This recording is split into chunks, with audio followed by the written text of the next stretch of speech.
Acara Selohongju dimulai. Acara dibuat untuk memenuhi keinginan si pembunuh berantai yang menyuruh detektif Komochi menebak alasan dibalik pembunuhan terhadap 7 korban tersebut. Jika jawaban Komochi salah, maka anak yang bernama Hancock ini akan dibunuh.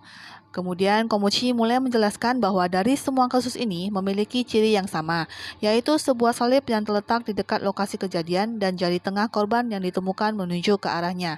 Kemungkinan pembunuhnya membenci Tuhan.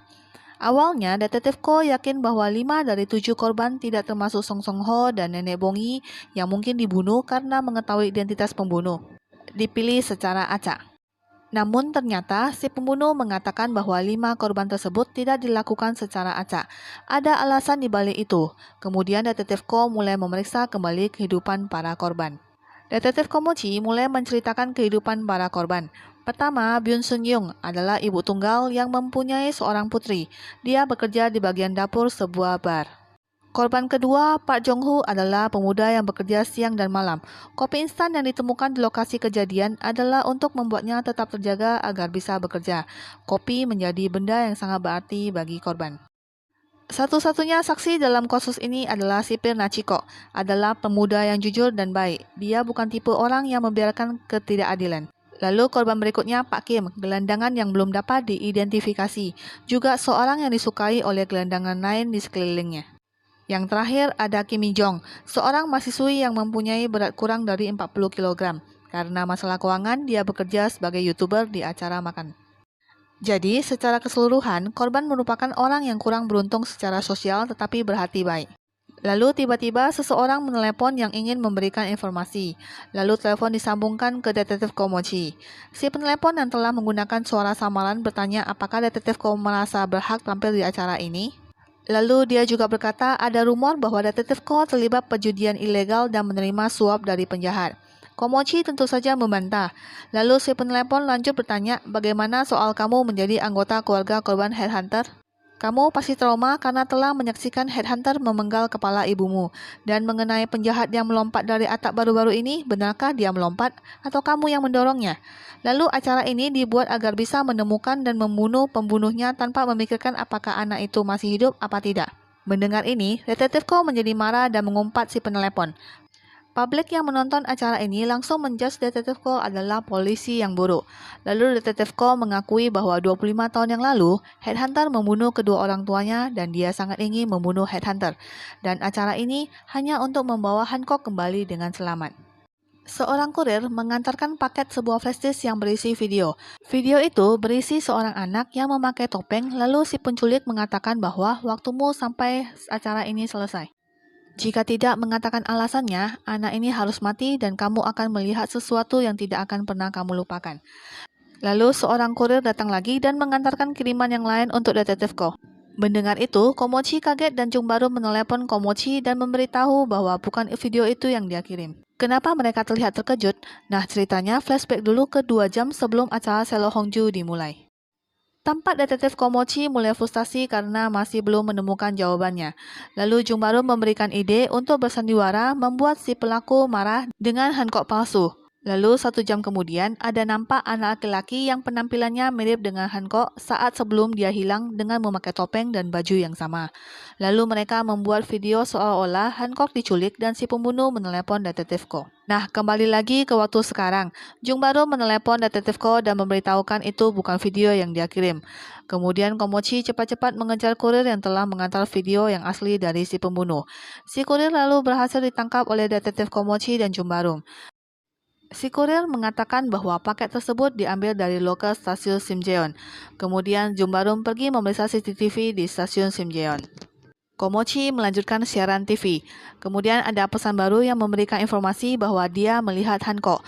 Lalu pihak stasiun menyambungkan telepon ke orang yang memberikan informasi tersebut. Ternyata si penelepon adalah orang yang sebelumnya menelepon Komochi. Dia mengetahui video yang diputar oleh Komochi adalah palsu. Lalu Komochi membantahnya dan memberikan bukti kalau dia mempunyai rekaman kamera pengawas yang menunjukkan seseorang memasukkan amplop di dalam loker yang ternyata adalah Hancock. Dan Ibu Hancock tiba-tiba berteriak, jadi itu bukan palsu. Stasiun TV lalu cepat-cepat menayangkan iklan. Kemudian, Komochi berpikir keras lagi, setelah ada penonton yang memberikan informasi tentang Byun Sun Young dan si gelandang Kim. Dan akhirnya, Komochi mengetahui ciri yang sama dari para korban. Lalu Komochi mulai menjelaskan bahwa korban bernama Park Jong-ho adalah blogger yang terkenal dijuluki Semut, dan blognya bisa diakses oleh semua orang. Lalu korban berikutnya, Jo Mi-jong, adalah YouTuber acara makan. Kemudian gelandang yang ternyata adalah pimpinan Kim Sun-gyo menyumbangkan seluruh hartanya 5 tahun yang lalu, dan saat itu menjadi berita besar. Jadi, semua korban memiliki satu kesamaan kecuali Nachiko. Tetapi ternyata reporter Hongju pernah mewawancarai Nachiko. Dulu seorang murid dipukuli dan mengalami kondisi kritis dan murid ini selamat karena telah ditolong oleh Nachiko.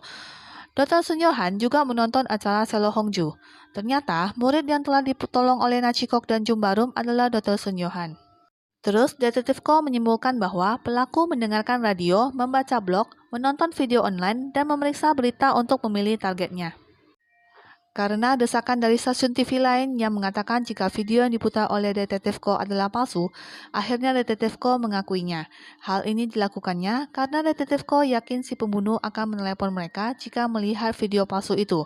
Tetapi ternyata dari CCTV terlihat bahwa Hancock menaruh paket itu di loker nomor 14. Sedangkan 20 menit kemudian, kurir mengambil paket di loker nomor 13. Lalu Jungbarum memeriksa isi dari loker nomor 14 dan ternyata juga berisi sebuah flash disk. Cerita lalu ke 10 menit sebelum acara selesai. Komochi menjelaskan bahwa serangga yang ada di tenggorokan Pak Jong-ho adalah jangkrik semak, dan itu mengingatkan tentang fabel semut dan belalang. Kematian kelima korban berkaitan dengan kisah anak-anak. Korban Bun Sun-yong si kerudung merah, Pak Jong-ho semut dan belalang, Nachiko pakaian baru kaisar, Kim Sung-gyu pemotong kayu yang jujur, Jo Mi-jong rubah dan anggur. Korban dibunuh untuk memerankan dongeng. Lalu si pembunuh menelepon Komochi dan berkata bahwa Detektif Ko semakin dekat dengan jawabannya. Si pembunuh meminta jawabannya sekarang. Komochi mulai menyimpulkan bahwa si kerudung merah adalah nafsu, semut dan belalang adalah kemalasan.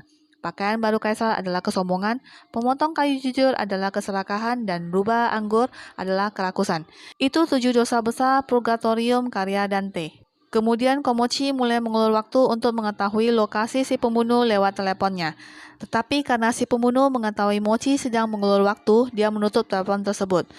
Karena belum selesai, Komochi tetap menjelaskan bahwa si pembunuh membunuh orang dan mematahkan jari mereka untuk menunjukkan salib dan melakukan kebalikan dari Tuhan. Itulah mengapa kamu anggap mereka yang tidak melakukan dosa besar sebagai pendosa. Korban-korban ini adalah orang-orang yang tanpa nafsu, tanpa kemalasan, tanpa kesombongan, tidak serakah, tidak rakus, dan orang yang tidak iri. Lalu si pembunuh menelepon kembali dan dia mengakui bahwa jawaban Detektif Ko adalah benar. Kemudian, polisi mendapatkan lokasi si pembunuh menelepon dan segera menuju ke sana dan mulai mengepung. Tetapi polisi menangkap orang yang salah yang telah diatur oleh si pembunuh. Ternyata flash disk yang ada di loker nomor 14 berisi Pastor Komowon, kakak dari Komochi yang sedang ditawan oleh si pelaku. Menurut pelaku, Komowon bersalah karena tidak mempunyai amarah. Melihat itu, Komochi mulai frustasi dan menangis lalu berlutut dan memohon kepada pelaku agar jangan membunuh kakaknya. Lalu di depan Komochi, pelaku membunuh kakaknya. Komochi lalu menangis histeris.